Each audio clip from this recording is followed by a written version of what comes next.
আওলান নাসি বি ইয়াউমাল কিয়ামাতি আকসারুহুম আলাইয়া সালাতান।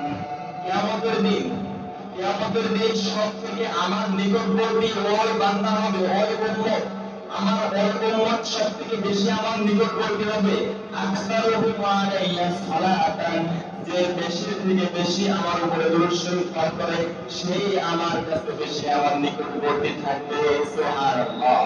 অনেক সময় আমি আপনি হাঁটতে চলতে সময় নষ্ট করি, গল্প গুজবের মধ্যে সময় নষ্ট করি, অথচ আমি আপনি ছোট্ট একটা দরুদ সাল্লাল্লাহু আলাইহি ওয়াসাল্লাম এইটা আমি আপনি চাইলেও কিন্তু করতে পারি নাই। তাই না বলেন? চাইলে করতে পারি।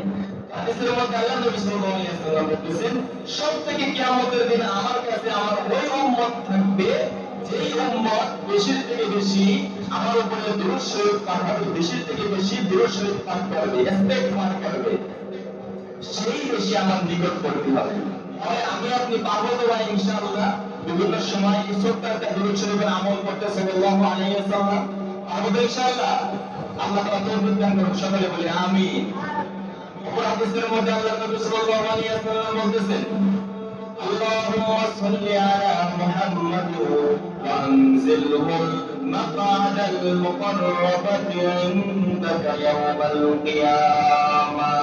আল্লাহুম্মা সাল্লি আলা মুহাম্মাদ, এই যে একটা দুরূদ আছে, যদি কোনো ব্যক্তি দুনিয়াতে এই দুরূদটা একবার পড়ে কাল কিয়ামতের ময়দানে ওই উম্মতের প্রতি আমার সুপারিশ লাজিম হয়ে যাবে, ওয়াজিব হয়ে যাবে।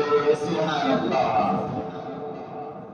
আমি একবার দুরূদ শরীফটা পাঠ করলে কিয়ামতের ময়দানে আল্লাহ নবী সাল্লাল্লাহু আলাইহি ওয়াসাল্লামের সুপারিশ আমার আপনার জন্য ওয়াজিব হয়ে যাবে। হাদিসের মধ্যে আল্লাহর নবী সাল্লাল্লাহু আলাইহি ওয়াসাল্লাম বলেছেন, মান সাল্লা আলাইয়া সালাতান সাল্লাল্লাহু আলাইহি বিহা আশারান, যে ব্যক্তি একবার আমার উপরে দুরূদ পড়বে আল্লাহ পাক রব্বুল আলামিন তার উপর 10 বার রহমত নাযিল করবেন। সুবহানাল্লাহ।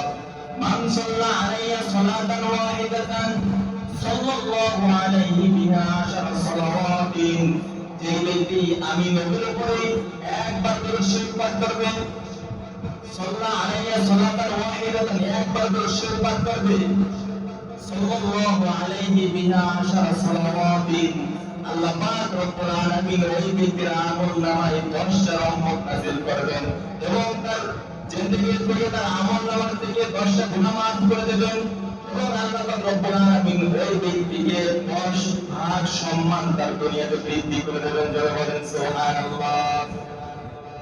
হাদিসের মধ্যে আল্লাহ নবী সাল্লাল্লাহু আলাইহি ওয়াসাল্লাম বলেছেন,